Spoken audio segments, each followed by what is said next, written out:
नमस्कार, मैं महेंद्र श्रीवास्तव और मेरे साथ हैं आज श्याम सुरेंद्र सोनी।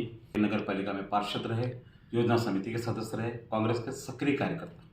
श्याम जी, आपका स्वागत, अभिनंदन मेरे इस चैनल पर। धन्यवाद। 2023 में चुनाव आ रहे हैं विधानसभा के। मनासा में कांग्रेस की स्थिति क्या है? बढ़िया स्थिति है। आपको कहाँ लग रहा है कांग्रेस कमजोर? कांग्रेस अभी पिछले जो भी चुनाव हुए हैं, पिछली बार से हमारा प्रदर्शन अच्छा रहा। हमें जनता ने पसंद किया, जनता ने वोट दिए हमको। आप मनासा नगर पंचायत देख लो, पिछली बार एक ही पार्षद जीता, इस बार हमारे 4 पार्षद जीत के आए हैं। वोट परसेंटेज बढ़ा है।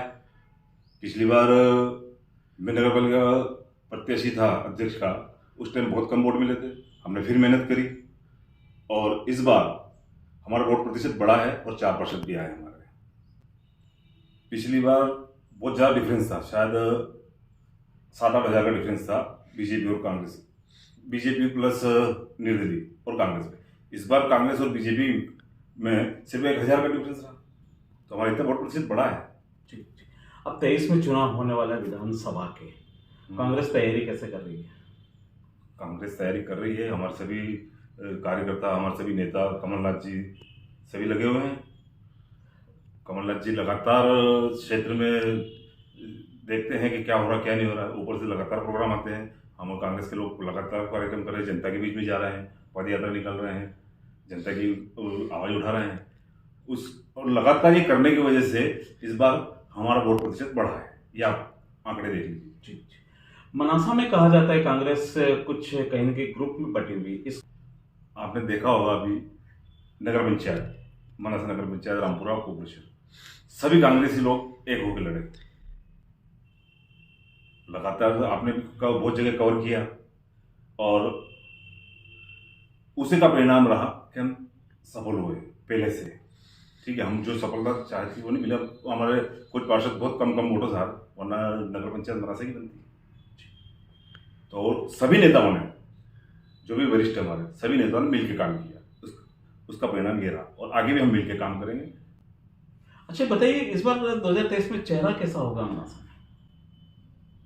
ये तो जो हमारे वरिष्ठ हैं प्रदेश अध्यक्ष कमलनाथ जी और पूरी उनकी टीम है, वो जिसको भी प्रत्याशी बना के भेजेंगे उनके लिए काम करेंगे। सभी कार्यकर्ता यही कह रहे हैं, सभी नेता भी यही कह रहे हैं, कांग्रेस और कहना भी यही चाहिए कि जो हमारे प्रदेश अध्यक्ष कमलनाथ जी हैं, वो जिसको भी चेहरा बना के भेजेंगे उसके लिए काम करेंगे और उसको जिताएंगे। एक सवाल आता है कांग्रेस के कार्यकर्ताओं में, और अक्सर मैं बीजेपी के जब कहीं इंटरव्यू शूट करता हूं तो वहां पर भी मेरे सामने एक सवाल आता है।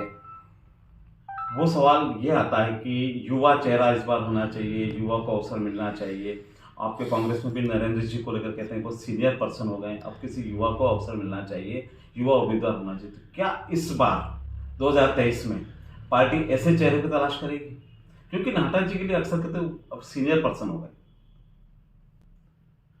मैंने कहा ना, पार्टी जिसे भी चेहरा बना के भेजेगी उसके लिए हम काम करेंगे। तो आप नहीं मानते नाहटा जी बहुत सीनियर पर्सन है, अब किसी युवा को अवसर मिलना चाहिए? नहीं, ये मैं मेरी बात कह सकता हूँ, पर जहाँ पार्टी हो, संघ हो या फिर परिवार हो, वहाँ सामूहिक निर्णय होते हैं जी। रही सीनियरिटी की जो सीनियर नाहटा जी की बात, तो नाहटा जी वरिष्ठ हैं, यहाँ से विधायक रहे हैं, मंत्री रहे हैं और क्षेत्र में उन्होंने बहुत काम किए। तो मेरे हिसाब से उम्र एक आंकड़ा है। अगर आपका शरीर स्वस्थ है, आप में काम करने की क्षमता है, विकास करने की जज्बा है, जनता से जुड़े रहने का समय पूरा है आपके पास, और आप लगातार जुड़े हुए हैं जनता से और उनकी बात को उठाते हैं, तो उम्र कोई मायने नहीं रखती। उम्र सिर्फ एक आंकड़ा है। अगर 35 साल का भी आदमी हो, अगर वो काम करने लायक नहीं है, शरीर उसका साथ नहीं दे रहा है क्या, तो वो फिर काम नहीं कर सकता है। इसलिए उम्र कोई मायने नहीं रखती काम करने में। आपका सोच, आपका जज्बा, आपका शरीर अगर साथ दे रहा है तो आपको जनता के बीच में जाना चाहिए और काम करना चाहिए। अच्छा, एक बात और आती है, स्थानीय बाहरी, इस पर आपका विजन क्या है?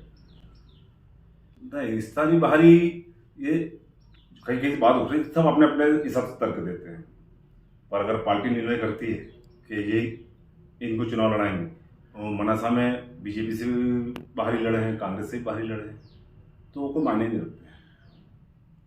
तो ये मुद्दा इस बार थोड़ा सा गर्माहट है कांग्रेस में। नहीं, गर्माहट नहीं, कुछ लोग अपने अपने हिसाब से तर्क देते हैं। वो क्या है कि अपनी लाइन बड़ी करने की बजाय सामने की लाइन छोटी करने की कोशिश करते हैं। पर मेरा विचार है कि अगर राजनीति में आदमी को काम करना है तो अपनी लाइन बड़ी करना चाहिए, सर पैसा रहना चाहिए, काम ऐसा करना चाहिए, तो सबके गले होंगे। जी जी। श्याम जी, आपके ऊपर एक आरोप आता है, अक्सर चर्चा भी होती है, आपके और वर्तमान विधायक माधव मारू के जो रिश्ते हैं, कहीं न कहीं ऐसे में आप कांग्रेस को डैमेज करने की कोशिश करते हैं और माधव मारू जी का आप साथ देते हैं इलेक्शन। ठीक बात, सवाल पूछा आपने, मैं इस पर जवाब भी दे देता अच्छा आपको। कांग्रेस पार्टी ने मेरे को 4 चुनाव लड़ने का मौका दिया। 98 में पहली बार चुनाव लड़ा, तब मारू जी मेरे खिलाफ थे। 2003-4 में फिर पार्षद का चुनाव लड़ा मैं, तब मारू जी मेरे खिलाफ थे। योजना समिति का चुनाव लड़ा मैं नीमच, तब मारू जी मेरे खिलाफ थे। नगर पालिका अध्यक्ष का चुनाव लड़ा, तब मारू जी मेरे खिलाफ। तो मारू जी और हम सामने सामने लड़े, खिलाफ मतलब मैं भी उनके खिलाफ लड़ा, वो मेरे खिलाफ लड़े जी, ठीक है। उसके बाद पिछली बार नगर पंचायत अध्यक्ष का चुनाव लड़ा था, मारू जी का आदमी अलग लड़ा, मैं लड़ा। तो अगर जो आदमी सामने सामने लड़ रहा है तो वो कैसे हो सकता है, ठीक। उसके बाद जिला पंचायत के चुनाव आए। जिला पंचायत के चुनाव में मारू जी उनकी श्रीमती जी लड़े थे चुनाव, उसमें मेरे अभिन्न मित्र भरत सिंह जी को मैंने उनके खिलाफ लड़वाने कहा और वो मेरी बात पे लड़े हो। जिला पंचायत में मारू जी का लक्ष्य था जिला पंचायत अध्यक्ष बनना, पर हमने दमदारी से उनके खिलाफ जिला पंचायत का पिछले चुनाव 13-14 चुनाव दमदारी से लड़ा और उनके सारे कैंडिडेट हारे, खाली वो जीते। उनके सामने मेरे अभिन्न मित्र जो कांग्रेस के अभी जनपद सदस्य भरत सिंह जी हारे। तो हम सामने सामने चुनाव लड़ते हैं। पर ये आरोप क्यों लगते हैं? मैं वही कह रहा हूँ ना, अपनी लाइन बड़ी करने के बजाय लोग सामने की लाइन मिटाने की कोशिश करते हैं, छोटी करने की कोशिश करते हैं। अभी अब सामने चुनाव लड़ रहा हूँ, अब आप बता दो कि अगर मैं सामने सामने चुनाव लड़ रहे हैं, एक भी चुनाव लगातार चुनाव लड़ रहे हैं, तो वो अब इसमें मैं क्या कर सकता हूँ बताओ। सामने सामने चुनाव लड़ लिए, अब इसमें एक काम होगा। हाँ, सार्वजनिक जीवन में मेरे सबसे अच्छे संबंध है बीजेपी के लोग से भी, कांग्रेस से भी, आपसे भी, पत्रकारों से, वो एक अलग चीज होती है सार्वजनिक जीवन। पर राजनीति जहां आती है वहां हम सामने सामने खड़े, सामने सामने लड़ेंगे और दमदारी से लड़ेंगे। पिछली बार ऐसा भी कहा गया जैसे उमराव सिंह यहाँ से उम्मीदवार थे तो आपने मारू जी का साथ दिया था। ये उमराव जी से पूछो कि मनासा में उमराव जी जब आए तो पहला स्वागत मेरे ऑफिस पे हुआ, कम से कम 300-400 लोगों के साथ। मनासा में जैसे ही टिकट घोषित हुई उमराव जी की और पहला प्रोग्राम मनासा में जैसे उन्होंने कदम रखा, सबसे पहला स्वागत मेरे यहाँ पर, और कम से कम 300-400 लोगों की भीड़ थी। उमराव जी का कार्यालय खुलने में लेट थे तो कम से कम 3 से 4 दिन तक मेरे ऑफिस से निवेदन ऑफिस वहीं से उनका कार्यालय का संचालन हुआ। लगातार वो वहीं आके बैठते रहे, उनके साथ में लगातार दौरे करता रहा। क्या ये सब स्पेस में भी है और फोटो भी है लोगों के पास, जी जी, है ना। उसके बाद उमराव जी ने कभी मेरे से शिकायत नहीं की। उमराव जी आज भी मेरे साथ अच्छे संबंध है, मेरे ऑफिस में आते हैं, मैं भी उनकी मत जाता हूँ, उनसे मिलता हूँ, शहर में मिलता हूँ जी। ये लोगों के गए, उमराव जी ने कभी कोई कहा कहेंगे तो मैं जवाब दूंगा जी। एक और बात है कि एक अंतिम मेरा सवाल आपसे है, नरेंद्र नाहटा जी भी प्रयास मनासा से कर रहे हैं, इंद्रमल पामेचा भी प्रयास कर रहे हैं, श्याम सोनी दोनों के प्रिय हैं। श्याम सोनी किसका रथ संभालेगा इसमें? मैंने कहा ना, मेरे व्यक्तिगत संबंध सबसे अच्छे हैं। मैं कभी साथी श्याम सोनी किसका बनेगा? सुनो, मेरे व्यक्तिगत संबंध कांग्रेस में भी सबसे अच्छे हैं, भले उमराव जी हो, मंगेश जी हो, मामा जी हो, नाटा जी हो, क्या और भी बाकी नेता हो। तो मैं व्यक्तिगत कभी किसी की विरोध नहीं करता हूँ, न किसी को पीठ पीछे के सामने बुराई नहीं करता हूँ, गाली नहीं देता हूँ, सबसे संबंध अच्छे रखता हूँ। जहाँ पार्टी की बात आती है, पार्टी के भले की बात आती है, वहाँ अपनी बात रखता हूँ। क्या ये काम करेंगे, इससे इसको जैसे पार्षद को, जनपद सदस्य को, वहाँ भी मेरी राय दी गई थी, तो मैंने बता दिया कि इन लोगों को रहेंगे तो मैं राय दे सकता हूँ पार्टी में।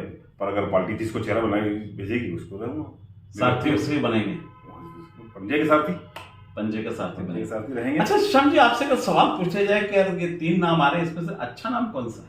तो ये मैं पार्टी वरिष्ठों को बताऊंगा, बता दीजिए ना हमको। नहीं, मैं पार्टी वरिष्ठों को बताऊंगा ना कि मेरी व्यक्तिगत है। चलिए, धन्यवाद, बहुत बहुत धन्यवाद, थैंक यू।